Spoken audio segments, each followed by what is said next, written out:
Dear students, I am Shalini and I am going to explain the concept of pressure belts and Coriolis force, which is there in climate chapter of your geography. Now, before I start with the concept of pressure belts, there are few points that we need to understand and we need to remember. First point, that is, if a temperature of a place increases, if there is increase in the temperature, the atmospheric pressure of that place will start getting low, it will fall. What is the meaning of this? Simple, that is, if the temperature is more, for example from 20 degrees Celsius, now the temperature is, suppose for example, 45 degrees Celsius. So what is going to happen? The air molecules, they are going to go apart, go away from each other, and the air molecules will start moving in an upward direction, that is away from the Earth's surface. So what will happen? The same place is now having less number of air molecules. So it's very obvious that the pressure, the force that it will exert on the Earth's surface or anything around that part, that area, will be low, just because of that heated air molecules, they have started rising up because it becomes lighter when there is more heat in the atmosphere. So that is why there is an inverse relation between temperature of a place and atmospheric pressure of the place. Just opposite, see the second scenario. Temperature of a place is decreasing, is falling, that is from 30 degrees Celsius it may have come down to 10 degrees Celsius. So what will happen? Now the air molecules are coming closer to each other, that is, the same area is now going to have more air molecules. So how it is going to impact the air pressure or atmospheric pressure? It is simply going to increase the atmospheric pressure because now more air molecules are there in the atmosphere. So it is going to exert more pressure over that area. So that is why temperature and atmospheric pressure is having inverse relationship. Now let's see the third point. Air flows from high pressure area to low pressure area. So it's very simple that if place A is having high pressure and if place B is having low pressure, then obviously the air will start moving from A to B. So that is how air flows in this direction.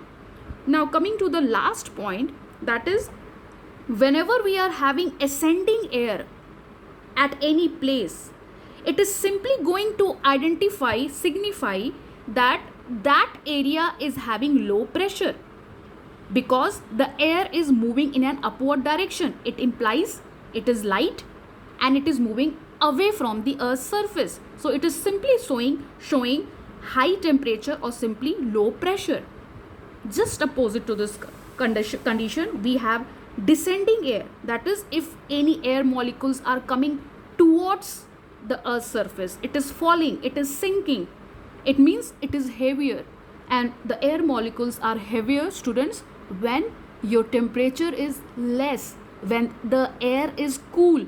So the cool air is heavy and it sinks, so it means more air molecules at that place, and that is why it signifies that it is having, that area is having high pressure. So with these basic points, let us now understand the concept of pressure belts. Now here I have just drawn a circle showing the earth, although our earth is not actually in the form of circle. Now you can see in the middle of this circle, earth, I have drawn 0 degree, that is this is my equator. 0 degree latitude is my equator.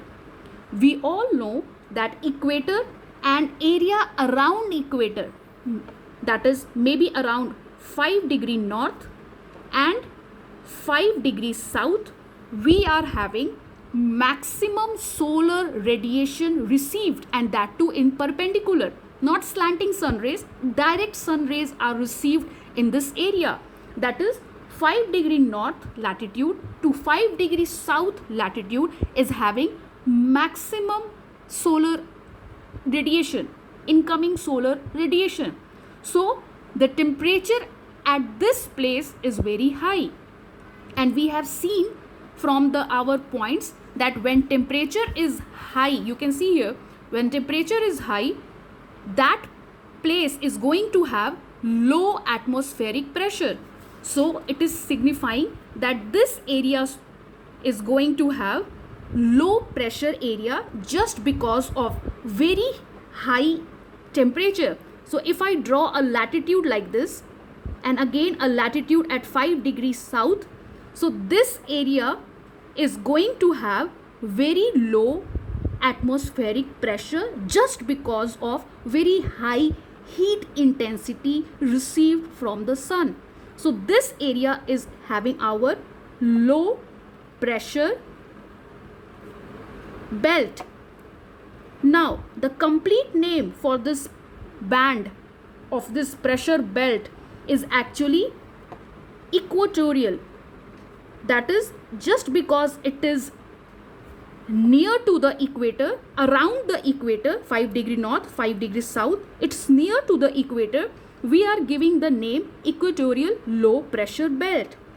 So what is going to happen now? The air which is here, this is my earth's surface, we are basically talking about this part. So this part which is having low pressure, the air, because the temperature is high, so the air is light. So when the air is light, air is going to move in an upward direction, that is away from the earth's surface. Is it clear?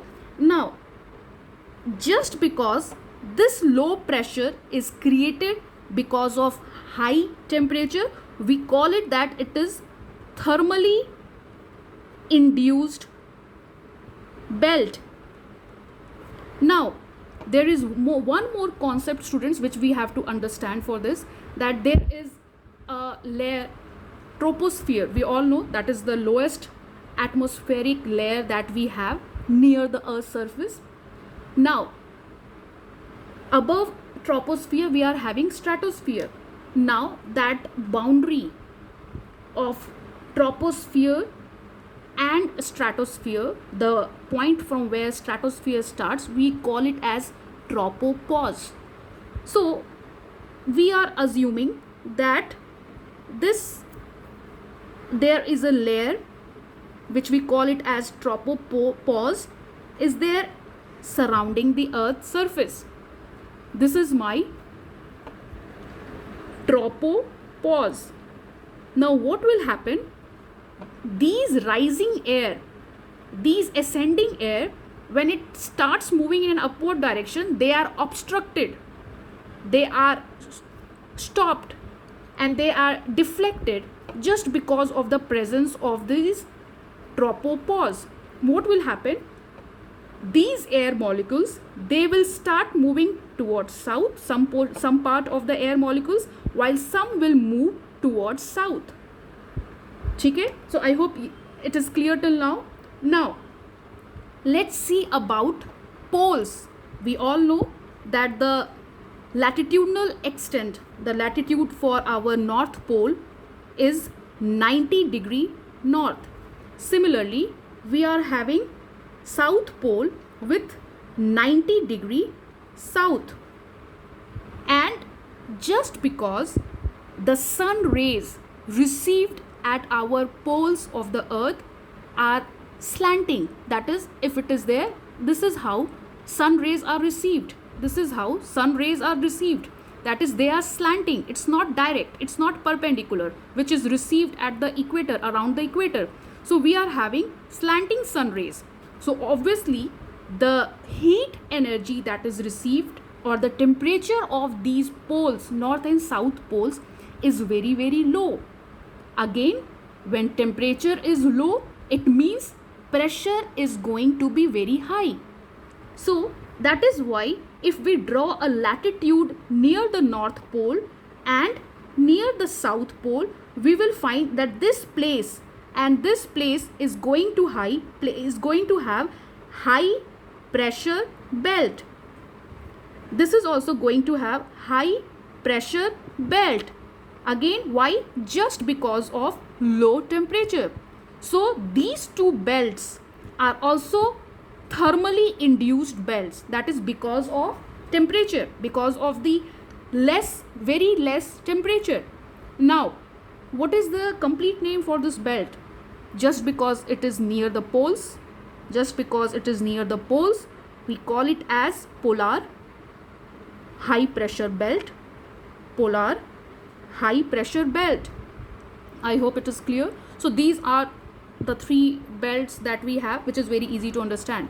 Now, again, let's see here one more thing. We have air molecules here. That is, this is my Earth's surface, students. This is my Earth's surface about which we are actually talking, isn't it? And we are saying that it is having high pressure, means low temperature. And we have seen that if the temperature is very low, it means air is cool. Air is cool, it means air is heavy. Air is heavy, it means air is going to come towards the Earth's surface. Air is going to fall, is going to descend towards the Earth's surface.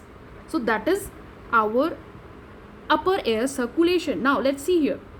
Now again, some portion after coming here, it is getting deflected in the south, and here the air comes towards the north direction.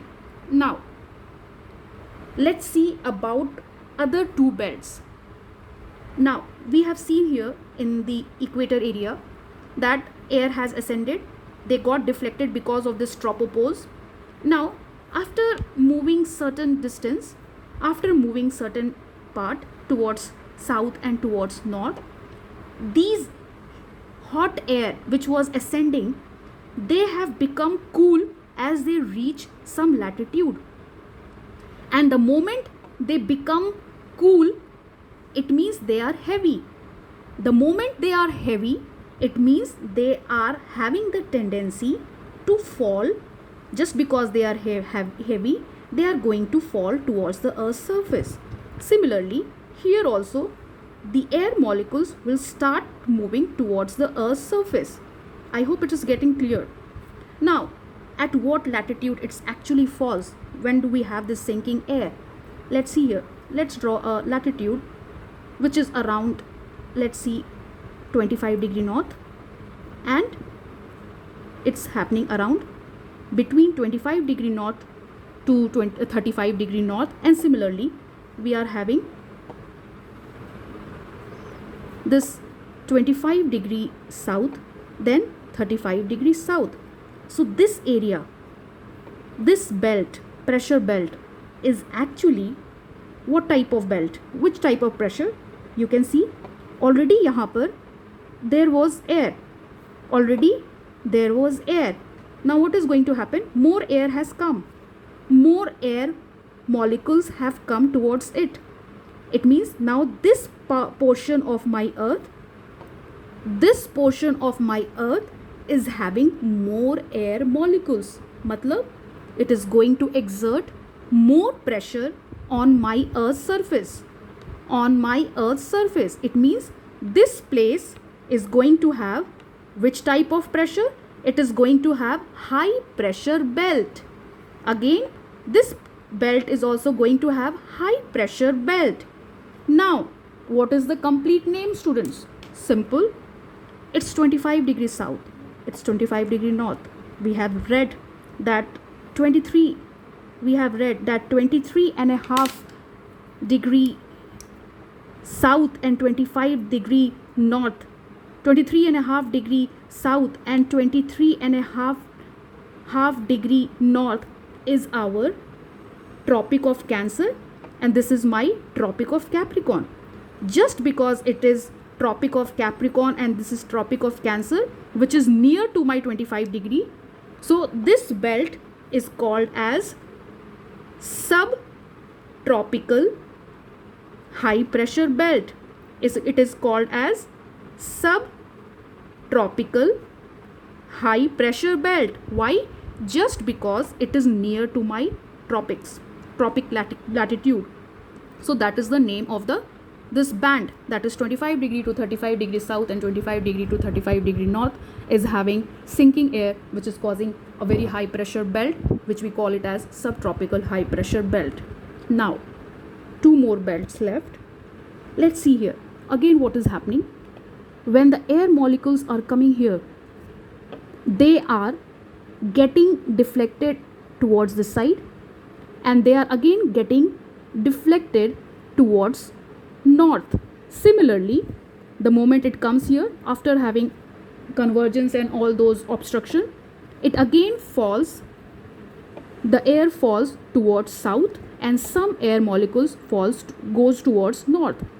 And we have already seen that cool air is coming from the pole. Again, cool air is coming towards the pole, and some air is coming towards this portion. Now what is going to happen? They are going to converge. They are going to meet. They are going to converge. Similarly, here also they are going to converge. Now this converging point, at which latitude it is going to meet these two air molecules that are coming? This is around 60 degrees south to 65 degrees south. Similarly, we have 60 degree north to 65 degree north, at which these air molecules from the poles and from the subpolar tropical belt, it meets. So this area is going to have low pressure belt. Why? Because after convergence, what happens? The air, just because it has traveled, the cool air has become hot, and we all know that the hot air has the tendency to move towards an upward direction. Again here, the cool air, after coming this side, coming from the poles, it becomes little hot and it starts moving in an upward direction, that is ascending air. And we have seen that the ascending air, students, it implies that that area is going to have low pressure area. So similarly, we are again having this band as low pressure belt. This is also low pressure belt. Complete name, it is your subpolar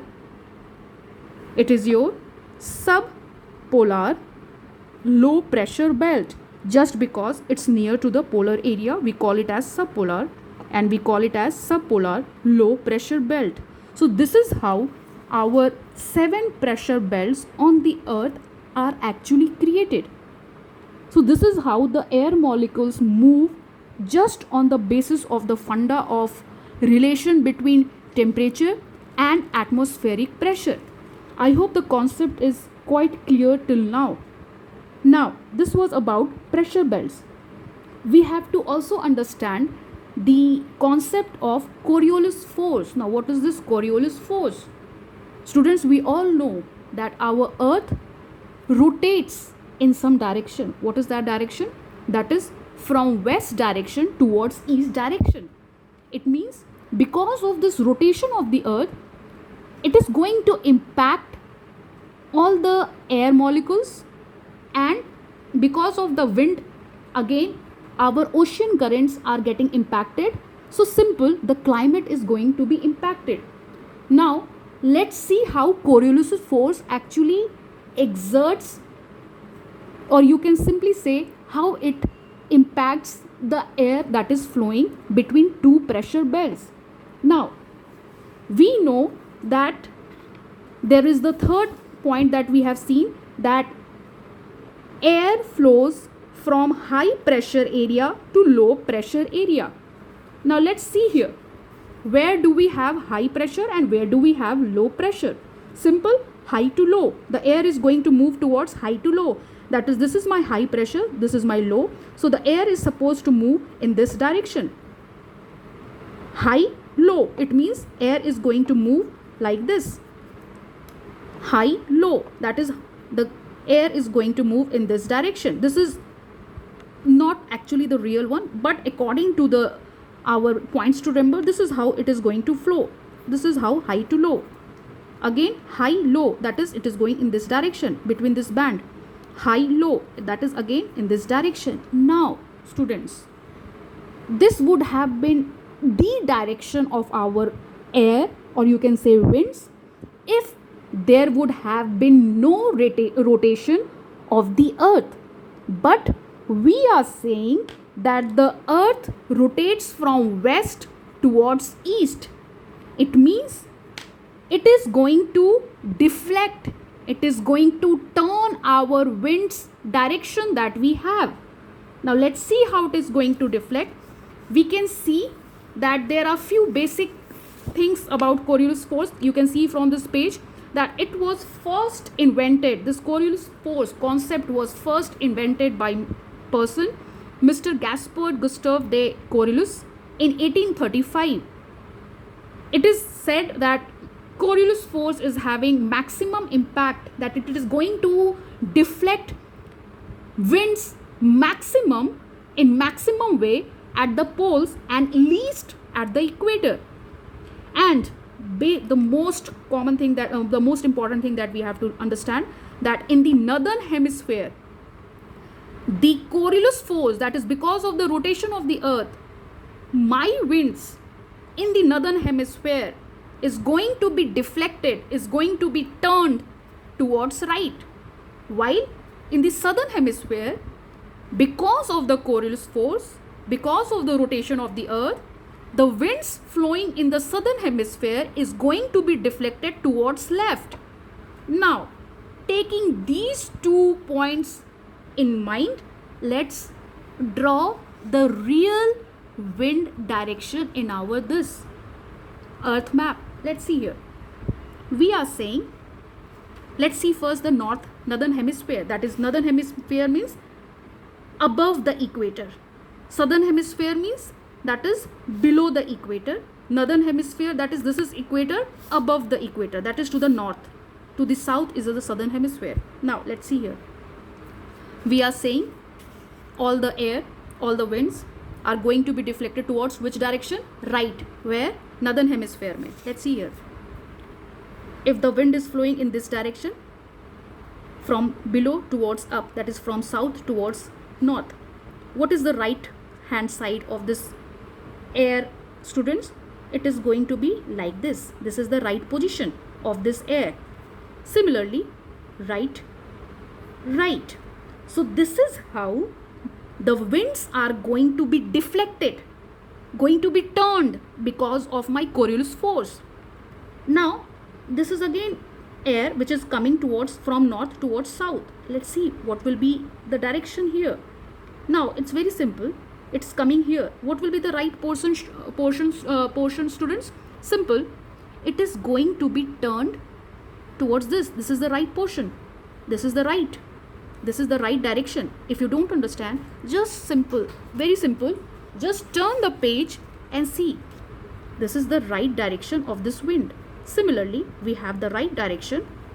We have this right direction. We have the right direction. So this is how my air, my wind in the northern hemisphere is going to move in reality. Now let's talk about our southern hemisphere.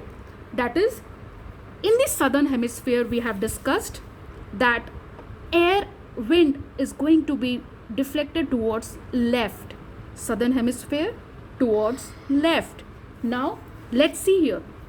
This is my southern hemisphere, students. Now here we are finding that from air high pressure, it is moving towards low pressure. What will be the left hand side? This portion. What will be the left hand side? This. So this is how the winds are going to be deflected in this belt, in this area. Similarly, this is the left, left, left and left. Now again, let's talk about this. See, I'm just turning the pages to make you understand in a very simple way. Now this, what will be the left side of this wind? This part. This part. No need to get confused and apply your mind so terribly. Just turn your page, students, and get it very easy, the concept. Okay, so this is how the winds actually flows from high pressure to low pressure on our earth, and it gets deflected because of the Coriolis force. I hope the concept was quite clear. with all these basic points to remember and the facts related to Coriolis force. Thank you everyone, and if any query, just write it down in the chat one. Thank you everyone and have a nice day. Bye.